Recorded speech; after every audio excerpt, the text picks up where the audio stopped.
Testing. Testing. Hello?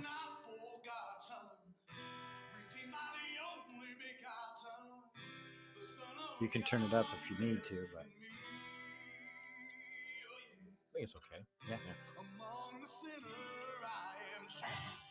Yeah. Hey, good afternoon. This is Anthony Sadi. I'm here with Men of Impact Radio in Corona, California at the Hope Studios, Hope Recovery. I am so excited today. I don't have my co-host today. That's a little bit of a bummer for me, but it is what it is, and things happen. And for some reason, that's what God decided for the day. So I had a friend of mine answer the call. I was in a kind of a pinch. I had somebody cancel on me at the last minute, but it is what it is. And so it's for some reason, that's what God planned. And that's what God wanted me to have my guest. He answered the call for me. He is a former guest. We'll talk to him in a minute. Again, I just need to introduce myself, Men of Impact Radio. And really what it's all about is what happened and where Men of Impact started. It started as Saturday morning Bible study every other week at a church I used to attend. As luck would have it, I attend that church again. I didn't for a while, but that's where it started. It moved over. Now we do it every Saturday morning, 6:30 to 8:30 in the morning at a Starbucks off of Indian Truck Trail here in Corona. We do that rain or shine. We break for breakfast every now and again, but that's what we do. It's been going on for about 5 years now. Started out with just me and another guy. Now it's grown up to sometimes 20 guys or more. Before COVID hit, we'd actually multiplied into two groups in Corona, and our goal is to take over Corona Starbucks. That's our goal. So to have chapters all over Corona, and chapters is something that is one of our 2021 goals. 2020 goals, huh? How about those? Those all got messed up, huh? So, but our 2021 goals is to move forward with chapters. We have there is a chapter of Men of Impact out in LA now. A buddy of mine, Ray Enriquez. Hey, shout out to Ray Enriquez. Was part of the Saturday morning group. He's now started a chapter out in LA. He is a conductor for the Metro Link, so he does a 4 hour to 5 hour layover in a hotel every day over there. So him and some of the other conductors or trained employees started their own Bible study. So we have a chapter out there. And here's what I want to tell you guys. That's what we need out here. The men need to step up and get it going on. The church needs to be the church again. Since we can't count on every church in America being the church they need to be, uh, less of the world, more of Jesus Christ. It's just not the way the church is done these days in a lot of places. Uh, we have to do it. It's very biblical. The men are the head of the households, head of the communities. We've got to step up. Guys, we've got to step up. And it starts with knowing the Bible, knowing how God wants you to live, knowing how Jesus and how do we know that? Well, Jesus shows us. That's what the Bible's all about. So you need to start reading the Bible, but here's what you can do: just start a Bible study chapter. You've got a whole community that can help you out. It's simple. It started with me and another guy sitting at a Starbucks. That's all it has to start with. You and another guy, you and a friend, right? And you'll be surprised how many people show up that your friends will show up and grow up really in Christ. And then we have guys I posted in Facebook pages, neighborhood pages. We have guys that came from that. I have guys that their wives saw it and made them go to that. I have people on that Saturday morning. It represents somewhere between 6 and 10 churches every Saturday. So it's not about what church you go to. Men of Impact is not about a church. We are the church. The church is not a building. Read it in the Bible, guys. The church is the people, right? So it's not about going to a building. It's about who you are, doing the right things. So if you need help, if you need encouragement, if you don't think it's going the way you want it to go, it isn't. Fellas, it isn't going the way you want it to go. It's only going to go the way God wants it to go, right? So stop. You and a buddy, get out there. Let people see it. The world today needs it, and it needs to be men, right? So if you need any encouragement or anything like that, hey, I know a guy. I know a guy. I know a lot of guys. But you can always contact us at Men of Impact right here with a K, Men of Impact at gmail.com. There's a website. If you want to go on the website and you can click on the links for the podcasts and the YouTube shows as well.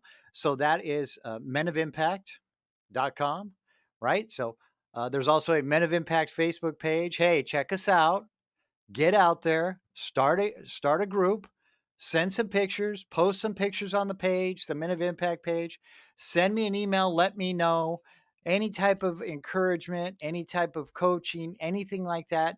We got a whole community for you out there to help you through that. You just got to take the first step. God's going to be right behind you. You just got to take the first step. As a matter of fact, God's already gone before you. So put your faith in God, not in yourself, and not in how many guys are going to happen. If one guy shows up, that one guy needed Jesus that day more than you know. So we've had people stop while we're sitting at a Starbucks. Now you can't really sit at a Starbucks, so you don't have to be at a Starbucks. It doesn't have to be 6:30 to 8:30 in the morning on a Saturday. We like Starbucks, but it's tough now, so we bring our own chairs and we sit in the Starbucks parking lot, basically. But we can't be inside the Starbucks. We never were. We were always outside by the fire pit. But try and be out in the public. We try and be out in the public where the public can see us so that they can see the Bible sitting on a bunch of men's laps. You never know who it's going to help. We've had people ask us for prayer, all kinds of stuff going on. We've had tears. It's a beautiful thing because God wants it to be a beautiful thing. So today, my buddy, my friend, answered the call. I was in a pinch and he came through for me. So he is here today. He's a published author. He is top of his field. He's been top of his field in sales, business, all kinds of stuff. He's published a couple books on business. He's published a children's book, and he's a business coach, consultant, all of that kind of thing. So uh, I I really enjoyed my time with him last time. And so I wanted to bring him back. I'm just so glad that he agreed. So his name is Jamar Brown, and I want him to just I know I just told him your name, Jamar, but tell him a little bit about yourself, and then we'll get going. Absolutely, Anthony. It's a pleasure to be back on your show. I know it's been a while since we have done this, and it was an absolute pleasure the last time. I enjoyed our conversation. I enjoyed watching your other shows with other guests. I love what you're doing with the Bible studies, and to hear how it has expanded since the last time we spoke is just amazing. And I agree. I think that everyone should take the time to get involved and do a Bible study and do some things that when you think about what should be done in this world, it's always good to dive in and go, what am I doing? What am I? And to take a step in the direction you can. And if we're all taking steps in the right direction, then the world changes. So I love the fact that you're encouraging people to take ownership, responsibility, accountability, get involved, and make a difference. And I'm just honored to be a guest today on Men of Impact. Well, thanks, Jamar. And again, like you said, if we got to change it one guy at a time, right? Right. Right. It's got to be the guys. Right. It's got to be the guys, man. I don't care what anybody says. It's got to be the guys, and that's really why I'm doing it. I don't know if anybody thinks I'm making money doing this. I'm paying money to do this, okay? Or actually, some very wonderful people are paying money to do this. And my guys on Saturday have all pitched in, but so that's kind of enough about me, right? I need you guys to know what we're doing, what Men of Impact is doing, but I also want to talk about a lot of things with Jamar, some of the stuff he's done, and I know, and whatever we talked about last time, again, can be talked about that again today because we got a whole new audience. I believe. Right. I don't know. We're just building an audience again. I kind of lost my audience, but and then there's a lot of things going on that the world has changed as we know it. So we have to change as we know it. Right. And one of the things that we were talking about, and I want to touch on this now that you brought it up, and obviously God wants me to talk about it because it was a thing that a subject that my pastor at my church talked about, and then you were talking to it. You were working somewhere. So tell us a story about. Well, the pastor at my work said, the new normal. Well, what's the new Right. normal, right? So you're far more articulate with your words than me. So if you could explain kind of what I said, kind of what you said, and what you told some of the people, and Yeah. who you told. Yeah, absolutely. It was right before the show started. We were talking about, and I believe he's a Pastor Adam, who's Hmm. at South Hills, which Woo woo. ironically is a church that I go to as well. And so I listen to South Hills podcasts every morning, sometimes over and over again. And so one of the most recent ones was called "The New Normal," Mhm. and it was talking about how people were so excited about 2021, and that was one aspect of it. The other aspect of it was um, people wanted to go back to the way things were. And he talked about the story of, just different examples, even in the Bible, where people were maybe risen, taken out of slavery, for example, and they were complaining about how their life was, in this new environment 30 days later. 30 days later. And they were saying, I wish things were better, or things were better back where I came from. And so the whole idea was that sometimes we um, think about the past and we sort of um, look at it in a way that is very positive, or we put a twist on it when in reality it really wasn't that great. And so people are afraid of this new normal and they sort of, fret it. But on the same token, if they look back at their past, it really wasn't that great in a lot of situations. And so when I listened to that podcast, it really made me think about, you know, there is a new normal no matter what. I mean, it's changes inevitable. Obviously, with COVID, things have made the world much different. But when COVID first hit, I was doing some consulting for a company, and I was telling you, and it was in person consulting, and it was a year long contract, and we got to the last 3 months of the contract, and then COVID hit. And so everyone was scrambling, trying to figure out what do we do. And so all the employees were sent home. And we decided, instead of postponing the consulting, we would do it virtual on Zoom. And so at the very first session we had, as I thought about, how could we navigate this new normal and all the changes with COVID, one of the very first sessions, I said, look, what I want you all to do is take out a pen and a piece of paper, and I want us just to understand that things are not going to go back to the way they were. So the faster you can sort of accept that things are going to be different, and the faster you can just understand how you can navigate in this new environment, the better off you're going to be. So how can you do that? And I said one way is to think about how can you be better as a result of this change, or at the very least, how can you be different in a positive way? And there's a lot of things you could do in your life to be better and different. And so I had them write down, how can I be better? For example, none of them were used to working from home. So I said, how can you be better working from home? How can you be the best work at home employee you can be? How can you learn Zoom better? What books can you read? You can take piano lessons, Spanish lessons. You can hone your craft. You can watch videos on how to do sales or marketing or management, which is what I was teaching. And I said, you can do all these things while you have more time. And I said, some people are going to be upset, they're going to be frustrated, and they're going to wait for COVID to be over. And they're going to miss on this opportunity, which is once in a lifetime, where the whole world is forced to stop and stay home. And are you going to be better or different? Are you going to come out of this the same as you were before?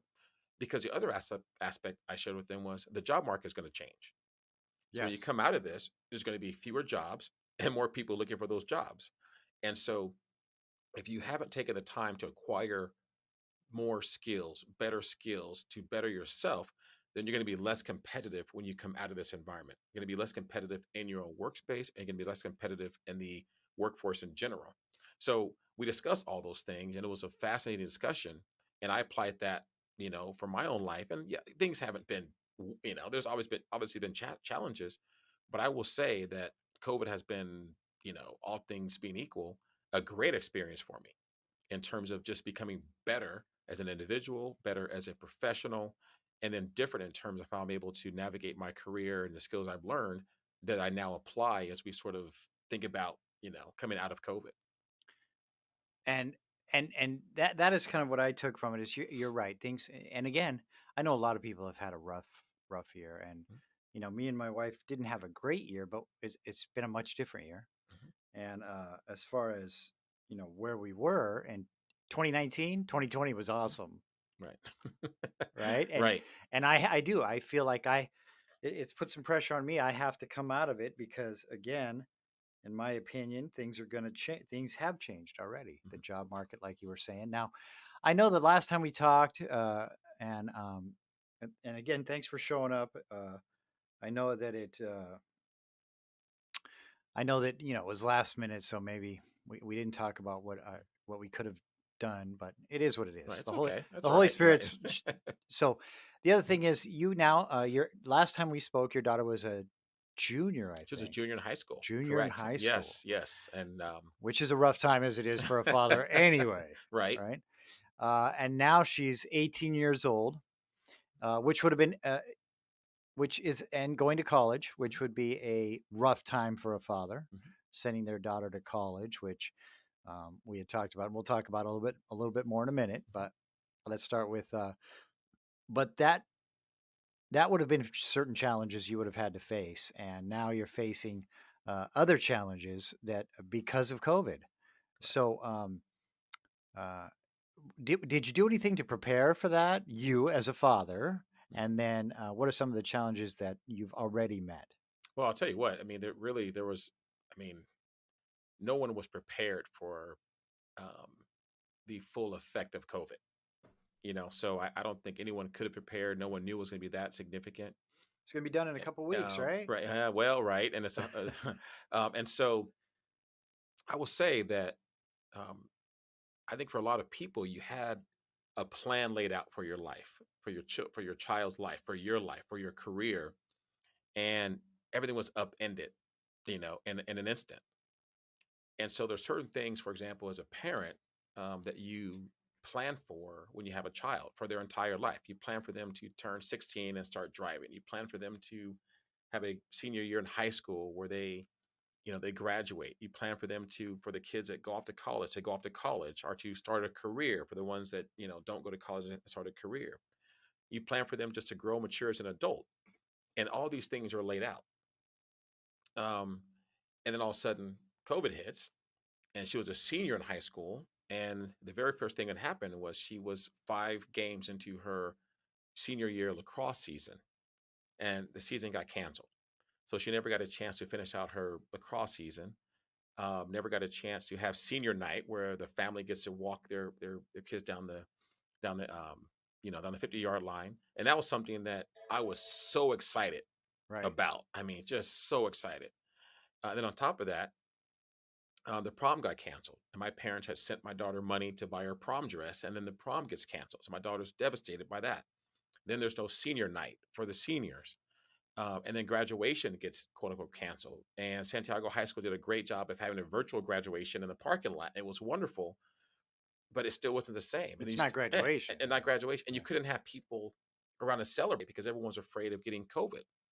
And then to make matters worse, you think about, okay, well, yeah, it was a tough senior year, but you're 18, you have something to look forward to. You're going off to college, and we had paid for her to be in the dorms. So we were ready to move her out of the house and into a dorm at Cal State Fullerton. Well, they announced that they're going to go virtual the entire year.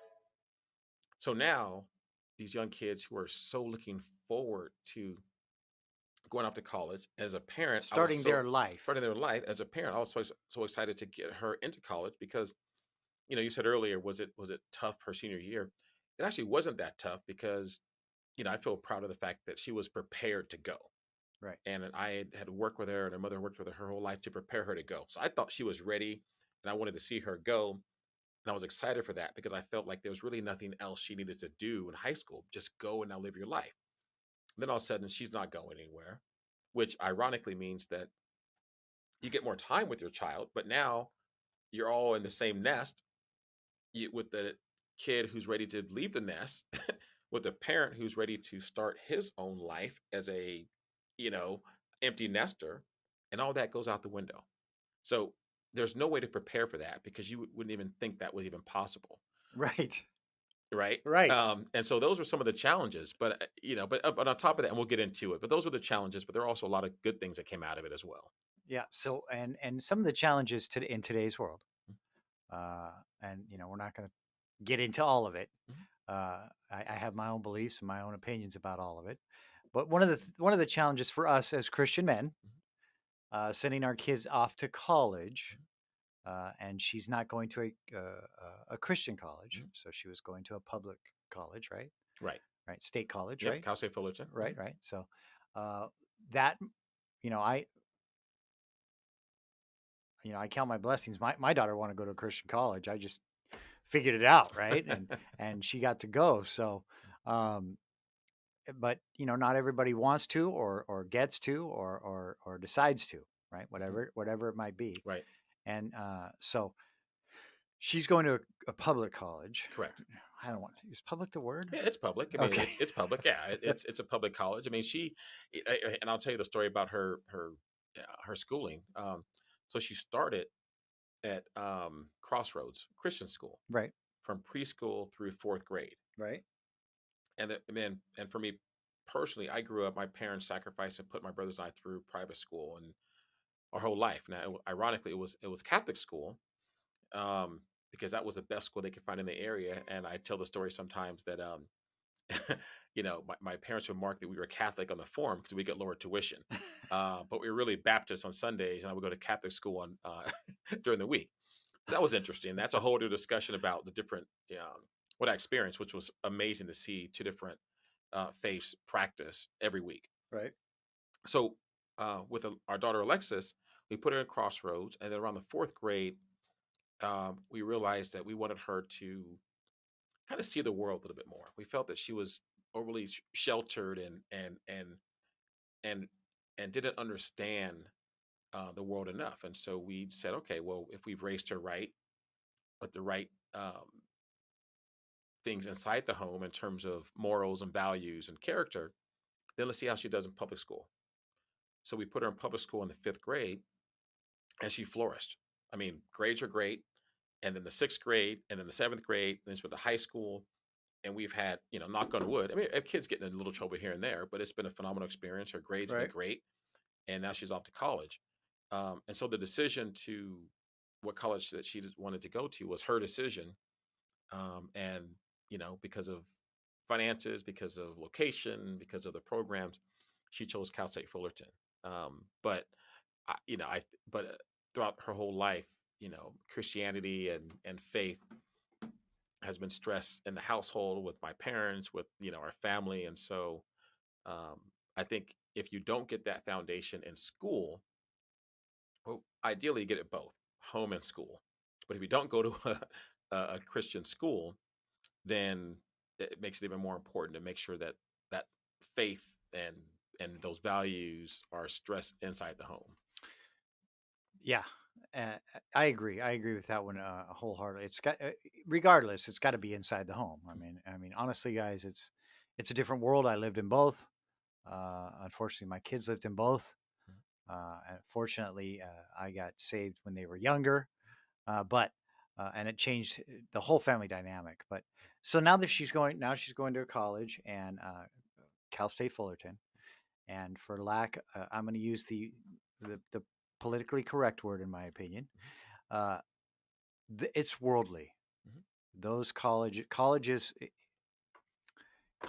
period, even my there was even a lot of worldly stuff, not necessarily in the curriculum at Mhm. my daughter's Christian college, but kids, Mhm. right?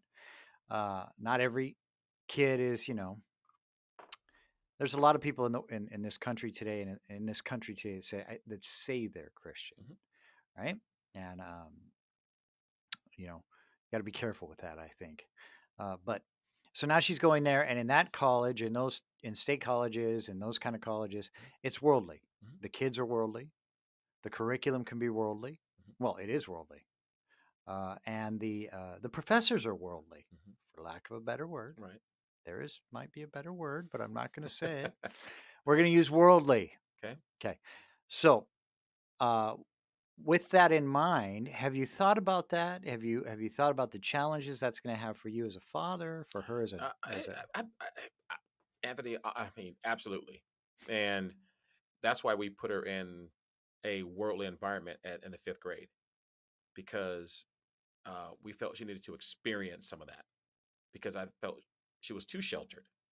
and wasn't seeing what it's going to be like when she's out of the home and she's um, you know, Attacked. attacked, or she is in environments where some of the kids weren't raised in a Christian household, and she's seen all kinds of things from drugs to all kinds of stuff that is out there. And so we decided to put her in that environment to let her see it, but we kept her close to the vest in terms of how to be discerning in certain environments, how to think, how to feel when you're around certain people. And one of the key things that I focus on, because I used to tell her, I'm like, I can't control who you interact with every single day. A little bit, I can put you in this program, that program, but when you go to school, I don't know who these kids are. I don't know how they were raised. I don't know. I don't know. Maybe it could be great, could not be great. I have no control over that, and I never will. The only thing that I can influence as a parent is how you think. So I've worked a lot on how to think. Had her reading books on, motivational books by Wayne Dyer and Jim Rohn. We talked a lot about, different friends she was hanging out with, and I would say, look, this person is making these decisions.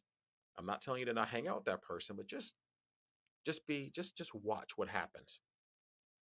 And I don't want you to get caught up in it. Just watch what happens. And you need to make your own decision as if this is someone you want to continue to be around. Like she had one friend who would constantly put her down whenever a little boy was around, right? They were Mhm. best friends, but when a little boy would show up, she would put my daughter down.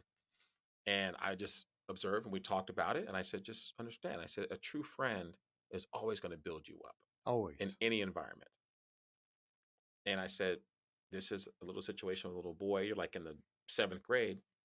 Life is like that too. If you're around somebody who is not lifting you up, not building you up, you don't feel good about them. They're trying to get you to do things that you know are not right. You can make your own decisions. I just want you to know there's consequences. I also want you to know that there won't ever be a time where you can be out in the world and do something stupid or make a bad decision and say, well, I didn't know better. You're not going to have that. You still might make that decision, and it's on you. And I'm still there I got your back. I'm your dad. But because you were taught the right way, so have at it. And so from that perspective, knowing what happened in college, I went off to college. It was a smaller school, but all kind of crazy things happen. There's also all kinds of good things. There's also you meet some incredible people, and so it is more worldly. But I don't think that is for kids that have the right frame of mind and are Christian and have a good support system. I'm not as concerned about that. You know, I'm concerned about someone taking advantage of her. Um, but I'm less concerned about her engaging in things. Right, right, She still might. I'm not saying my child's perfect, but it won't be because she didn't know better. right. It'll just be because she chose it. Right. Right. And then and yeah, and she'll know. And I think that one of the things that based on that is that they know. Mhm. Right. You know what I mean? Oh yeah, of There's course. there's there's kids unfortunately that make that decision. They don't even know it's a bad decision Right. because like you said, they just don't know. Right. And my dad and I talk all the time. We're like best friends, and shout out to my parents. They hit their 51st wedding Woo anniversary back in woo woo. September. And so it's been awesome seeing them maintain their relationship for all these years and raise their family. So I'm really close to my parents. My dad and I, we actually talked as I was driving here, and we were talking about this concept of who's in your house. And speaking of the kids who you say don't know better, a lot of times it's because the wrong people are in the house and they don't have influence over that. So they're at the mercy of whatever the culture is in their house. I don't mean culture in terms of like race, culture in terms of how people do things. Right. Do you sit at the table together? Hmm. Do you put your cell phones away when you're talking to each other? Do you do things like go to the library? Are you involved in sports and things like that? So that's what I mean by culture. They're at the mercy of whatever that culture is in the house, and whatever that mindset is, the philosophies, how people think. And so that's why it's hard for me to ever be upset with a kid that is not doing well because everybody wants to do well. Nobody comes out of the womb thinking, I just wanted to screw up. Right, No. right, right. And so your influence and in the early stages of your life, you don't have any control. You're powerless. And you don't even know what you don't know because that's just how you grew up. Mhm. So a lot of these kids don't know better because they haven't been taught better That's right. because the right people are not in their house. Now, when you get older, when you have more influence over your circle of friends, your circle of family members who you hang out with, your own house, things can change. And so I don't know if we're going off on a tangent, but I think the whole That's what we're concept here of for. really being mindful of who's in your house, who's influencing you, who's influencing your kids, what are they listening to, what are they watching, and once again, it's like in my Break It Down Brown show. What the Oh, whole oh, theme is stop right there yes. with the break it down brown. Mhm. We're gonna take a 5 minute Oh, break, okay, there we go. and then we'll come right back. We're gonna talk about break it down brown. Who's in your house? I still want to go on with that. So Perfect. we're gonna take a break right now. It's just a 5 minute break. Sometimes there's gonna be later. There's gonna be advertisements that there's not now.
Hey, we're back. And I know that was, we like to get it tightened up here so that we're supposed to be 25 minutes on the clock there, Tyson, not 30. Um, that's okay. You're new. We'll let you slide. So, fellas, out there, listen. One of the things he was talking about, who's in your house, right? Right, That's what you right, said. right. Who's in your house? And again, I'm going to talk to the guys out there because that's who you got to talk to. Because the guys, biblically, we're Mhm. supposed to be the leaders of our household, right? And some of you guys out there, and I know from experience because I was that guy, right? Hey, Matt, even when I first got saved, hey, Lord, can you please fix my wife? Right? That's what I used to say. One day I actually listened. He said, fix your wife, brother. You need to fix yourself. Maybe if you were better, you would see it differently. Not that she would be better, you would see it differently. So, how are you influencing and uh, what kind of influence are you being? And, we were talking at the break that I came from a completely different household than Jamar did. And, it cost me some years and then it took me because of it, it took me a lot longer to grow up, I think, than it should have. And, so I'm just now I'm still just putting it together, really. I mean, we're always just putting it Right. together, right? So, uh, and then I thought I had it made, fellas. Honestly, I did. I had a son and no wife. I was golden, right? I was never going to get married. Son with no wife. And in my life, I was a womanizer. So, in my opinion, I had escaped I see. because, because for somebody like me, you would think, oh, God's going to get you back with a house full of girls, right? Hmm. Because I was terrible. Awful, ladies, awful. You know that guy your parents always told you about, or those guys that your parents told you about? Don't ever talk to those guys, but you do anyway. I was that guy. So then I fell in love with a woman with two daughters. So there I was, There you not go. there I was on the hook. Right. So I had to change who I was, and because I wanted them to experience a different life than I experienced, and I had to learn how to treat women and I had to learn it from little girls. So anyway, so who is in your house? We had some rules about that too. My kids were not allowed to go to somebody's house I didn't know. Uh, and it's amazing to me. Okay, here's one of the concepts because my parents were this parent, and I don't know what kind of parents your parents were or what you were, but my kids were not allowed to go to somebody's house, much less spend the night at somebody's house that I didn't know their parents. Mhm. Makes sense. Okay, now other parents would drop their kids off at the curb at my house. Right. You know what I mean? Mhm. Just drop them off at the curb Mhm. to spend the weekend if they wanted to. You know what I mean? Right. So to me, I guess, and I'm not saying that I'm not judging anybody. Believe me, I'm just saying that, like you said, who's in your house. So, uh, and then you were going to talk about break it down brown and perspectives, and that's where we stopped. So I want to bring it back to the break it down brown. What were you going to say on that? Well, and I know we're gonna get into the book Yes, a little bit later, right but after this. right after this. But the concept of the book, which is I tell stories, life stories that we all go through about our children, our relationships, Of and the book Break It Down Brown, Break It right? Down Brown Break It book. Down Brown, the Yeah, Break book It Down Brown book. Yep, by Jamar Brown, by Jamar Brown, Volume One. Volume One. Where can you get it? Amazon. Amazon. Amazon. Yep, it's on Amazon. Actually, all my books are on Amazon. So if they Okay. go to Amazon, type in "Break It Down Brown," or my name Jamarr Brown, you'll find it. Volume One. How many volumes are there? Well, I'm working on several volumes Okay. because I constantly tell stories to myself that I'm interested in breaking down, and then those eventually become part of my radio show, and they become a book And you have a radio show on what? on KCWG The Truth .com. And actually, the app is In Him Global Radio, and it's Monday through Thursday from basically from 9 to 9:30 in the morning. Um, so thanks for that. But the idea of Break It Down Brown is to take everyday life stories that people go through that you observe that people overlook. Like our whole conversation right there in terms of you said you grew up in a totally different household than me. That's a incredible statement to make, but it could get glossed over. What does that really mean? What was different? What made your decisions different than my decisions? just because a household might be better in certain ways, it still doesn't mean that it might be financially better, but the morality could be worse, Yes. right? It could be financially worse and higher morals and values. And Right. so to me, I try to break down things that get glossed over. But the concept is I don't want to change your opinion, just your perspective. One of the most frustrating things for me about politics, and I don't get into it, is because everyone has talking points. Everybody is just trying to get their point across, but nobody is listening to the other side. Mhm. One person says, "Well, I grew up in a poor household with values." The other person says, "I grew up in a rich household, so I'm better than you." Well, what if we just switch places for a second and try to understand, well, what does that mean? What decisions did you make? What type of person did that make you in your life? And to understand people. So I'm not getting into politics, I never do. But the point is, if everyone just did that, just sat across from somebody and said, "Tell me your story. Why do you think the way you think? Where did your ideas come from? Who was in your household that made you think that way?" I've sat across from one gentleman I sat across. Um, it was a neo-Nazi at a local restaurant here in Corona, and story for another time. But we were sitting across from each other. They were just staring at me, mad dogging me, and finally, I just got up and walked over to him and said, "Hey, what's what's going on?" You know, and that turned into an hour-long conversation about how he was raised to believe that people of color were a certain way, and they were this and they were that. I thought I said, "Well, have you ever just sat down and talked to a black person?" He said, "No." I'm like, "Well, how in the heck do you know that what you were told is true if you don't ever take the time to interact with people?" And so that's just one example of what I'm trying to explain is I'm not trying to change anyone's opinion. Have your opinion, that's fine. But just your perspective. And I think today we're talking about just different perspectives on things with raising our kids and our families and things like that. And to close the loop on that story, he and I had an hour-long conversation. And by the end of it, he was crying about some things he had said, he had done. I learned a lot about his perspectives on things. I'm like, oh, that's an interesting way of looking at that. And we didn't become friends, we didn't exchange numbers, but it was a great conversation. We walked away with mutual respect. Why can't that be the norm? It should be the norm, right? I mean, we don't because there's too much judging and too much wanting to win, right? Right, right. Yeah. I'm right, you're wrong. Hmm. And that's just the way it is. I'm right, you're wrong. We can't, especially as Christians, guys, especially as Christians, guys. Some of the quote unquote Christians that I saw and some of the comments that were made in this, and again, I don't do politics Hmm. either, but in this election, Right. and it's just, and even listen, some of my thoughts about what their thoughts were uh, Hmm. were wrong, but hey, at least I didn't say them out loud. But some people say some things out loud, and listening to their perspective helped me not say it out loud, Hmm. right? Right, right. Yeah. Well, and in terms of that, I don't know. I just think if people just challenge, why do you really think the way you think? What is inside of you that's making you feel that way about this person or about this policy or about what is it? Is it really pure?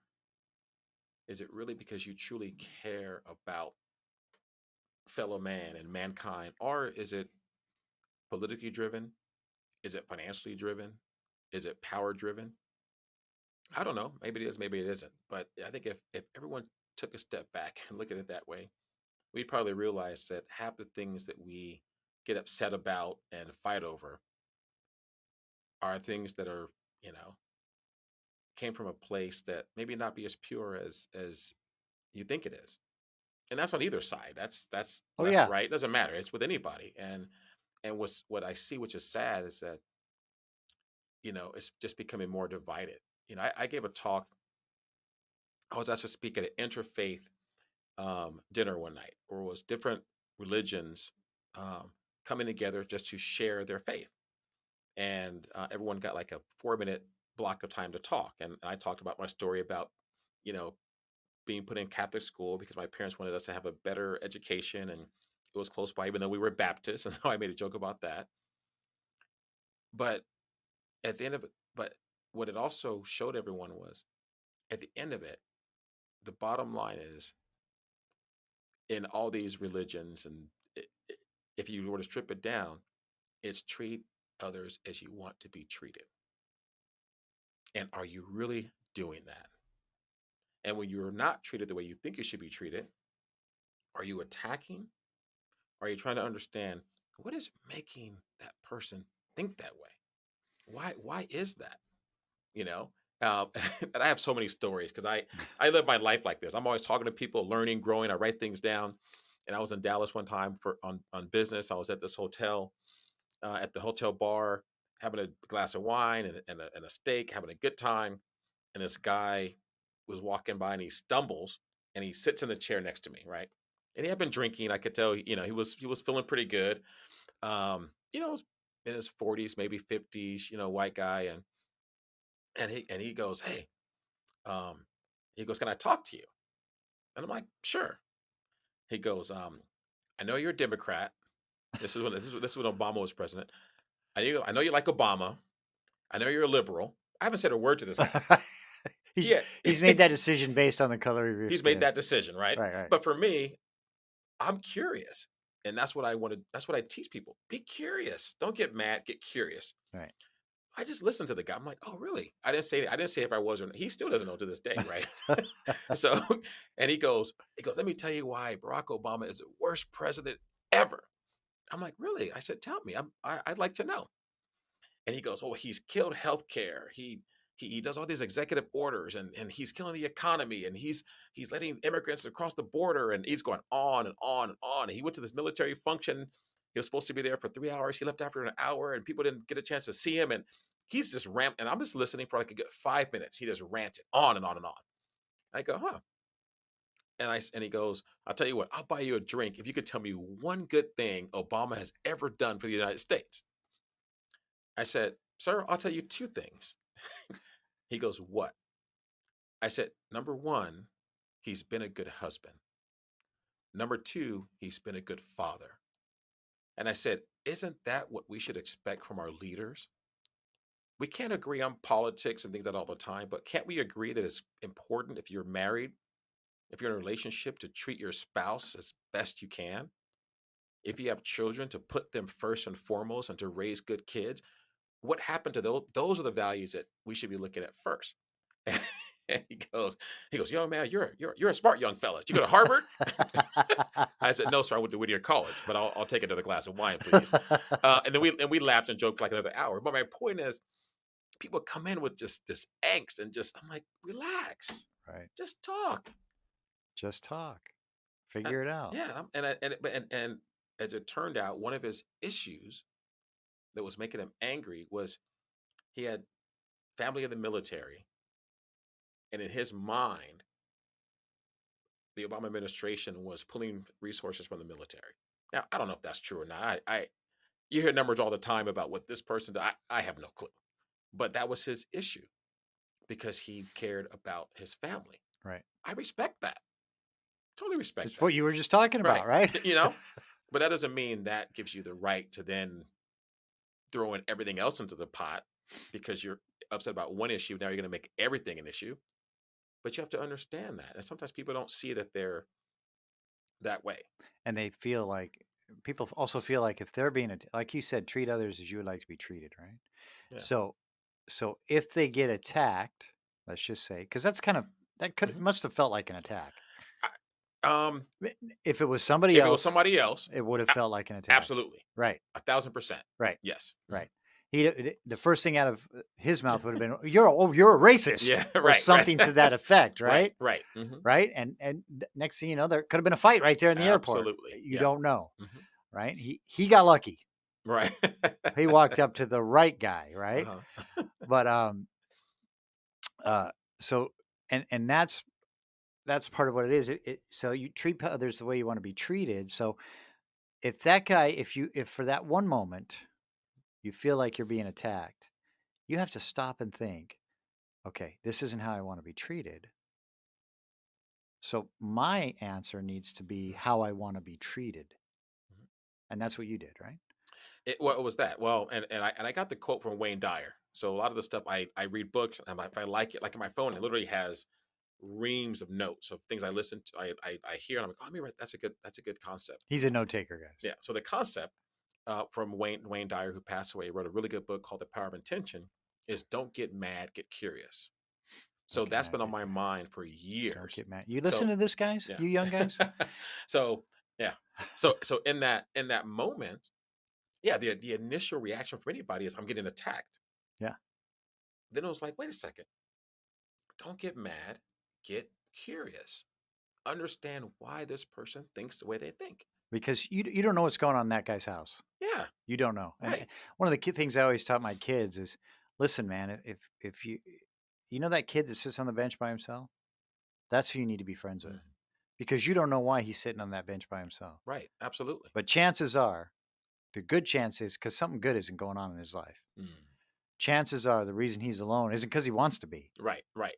Exactly, Kids don't, they just exactly. don't know how to do it different, Mhm, or they're too angry, or something is putting them there. So I always told my girls that you need to be friends with the kid sitting on the bench that's a by great lesson. himself, right? Mhm. And I don't know how many times they did that, or if they ever did I'm that. sure they did. I'm sure they did. But Yeah. as adults, Mhm. they do that, Right. right? That's So, right. Well, as adults, there's those of us that need that. I mean, I right, can't tell you how many people in the last year because of COVID, kind of are that kid sitting by themselves. Maybe because they lost their job or the relationship split up or they had health issues and someone in their family passed because of COVID. So there's a lot of people that are feeling alone and like, alone, who yeah, cares? And so, the fact that your daughters are, I'm sure they've always done that, but are doing that now as adults is incredible because the kids need it, but also the adults need it. Because some adults who are having issues are just kids haven't who never got it dealt with. So never they got it just dealt carried with. it with That's them right. their whole Their whole life. life, Now they're adults and it's coming out in different ways that adults can do, as right, opposed to a kid who feels powerless and just sits on the bench. right. And one of the things you said about we need to, I don't know if you said it, I can't quote it, but we kind of we need to look at ourselves and ask God to show that to us. What is it that's making me react like that? Right. What is it that you we got to think about what is it that's making them react like that? But guys, we got to think about it about ourselves too. Bible Mhm. can help you with that. The Right. Bible will help Mm, you with that.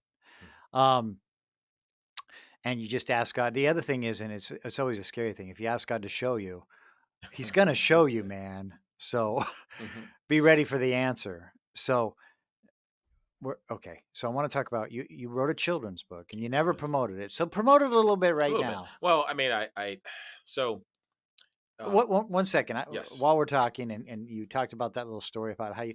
That's how we met Mm. at a coffee shop. That's right. That is right. Yeah. Yeah. And I'm not even sure. I think you said hello, or I don't know how it happened. But we got to talking. Then I just invited you to be on the radio show because of what we were talking about. Absolutely. Right. It was just I remember that. That's literally how we met, guys. Right. He was at a coffee shop. Mhm. I went to a coffee shop. First time I'd ever been to that coffee shop, a Wow, coffee shop interesting. I go there all the time. that he Yeah, yeah. frequents, right? Right. And that's how he ended up on the show. And that's how we've now known each other for several years, right? Unbelievable. Wow, And wow. I have guys, listen, I have I've sent this guy texts and asked him, let him know, hey man, things are going really rough. Uh, just for encouragement. And he's been very encouraging to me. So again, and the reason I say that is Break It Down Brown on Amazon. I have the book. I've read the book. It's a great book. That's a book you can read over and over again. So Break It Down Brown on Amazon. Uh, and it'll kind of give you an insight into who he is and who he's been for me the last few years. So he probably doesn't know any of this. It's probably you know Right. probably coming as a surprise to him, but Yes, he wow. is somebody that I know I can text. Absolutely. And I feel the same way. I mean, it's so I thank you. Thank you. And So I don't talk know. about the children's book. I'm sorry. Now I went off on a No, I, tangent. I get emotional about things like that because I don't if you're not. helping people in any way you can, then I just don't know how a person's life can be fulfilling. You know what I mean? Like, and you don't do it for accolades. Like you texted me about some things that were going on, which we don't need to discuss live, and I was always pulling for you, always in your And I corner. know that. We weren't best friends hanging out every weekend, but from the day we met, I'm like, I like that guy. When I heard your story, I'm like, in any way I can, I'm just gonna be there. And that's it. And there was no more thought that needed to be had about it. And so, and I know you've been the same way for me. And to have people like that in our lives is so important. That's why, to go back to your Bible study and your men's group, it's so important to have that support system in your life. It is. And let me just digress for 1 second. I want to get into the children's book because Because we're running out we're of out of time, time. and because I went through a really difficult time 3.5 years ago with a separation. Didn't make it public. Here I am, this guy that's written books and on stage, and always things are always working out and career's going great, but I can't keep my personal life together in terms of my marriage, and I struggled with that for a long time. Um, and tons and tons of prayer, lots of tears, lots of anger, but I will say, what helped me to get through that was I prayed, and God literally told me to do two things. He said, hide, stop putting yourself out there. And I was like, well, God, but I'm supposed to do this. And he goes, stop it. So when you said earlier that, when I was saying why I haven't promoted certain things, because God said, stop, Okay. stop. You need to focus on you, Hmm. because you're always here and there helping other people. You've got to focus on you. As I was shocked that I pulled away from everything, all my public stuff that I was doing. The second thing God said was, put the right people around you. And not that there were bad people around me, but at the time, I would go places, and you meet up with friends and you're drinking, smoking cigars, and it's like a lot of trivial conversations and it's all fun and games. But then I'm miserable when I go home. But then I go back and do the same thing the next night. Right. And you're drinking more and you're doing this more. And God's like, get away from all that. So I made a list of people who I knew totally had my back, who I could trust, who could be totally supportive of me. And I opened up to them about what was going on in my life. And I was in this cocoon. And those individuals, I mean, just some incredible people who helped me get through one of the most difficult points in my life. So for anybody out there that is dealing with any kind of issue or struggling, get into a Bible study, get into a men or women's group or a co-ed group. Just get around the right people. And sometimes you may feel like you need to step away and you don't want to, but God is saying, hide. And it's because if you're not thinking right, you could end up making the wrong decisions. Hmm. If you're not in the right environment, you're going to end up doing the wrong things. That's And correct. so before you get there, take a step back, hide, and be around the right people. So, with that said, children's book. Yeah. It's called You're Ugly. You're ugly. Yes, it's called You're Ugly. And it's based on my own story, which just being called ugly. And the way the book came about was because I was watching the news, which I hardly ever watch. But for some reason, this is several years ago, and there was story after story about, mass shootings at schools like Columbine and kids committing suicide. And it just seemed like every night I was like, it was really affecting me. And I thought to myself, I've never been physically bullied, but there's things that have been said to me verbally that stick with you, that even as an adult that you heard when you were a kid, you go, oh my God, that's. And so I just said, I've got to tell the story of being called ugly and how I really thought I was ugly for like 20 years of my life because of one kid who said that to me and how that affected the decisions in my life. And I sat down at like at 10 o'clock at night, wrote till 10 o'clock the next morning, just nonstop, had the book in draft form, and then I released it. But it was really just to show kids that the power of your mind is incredible.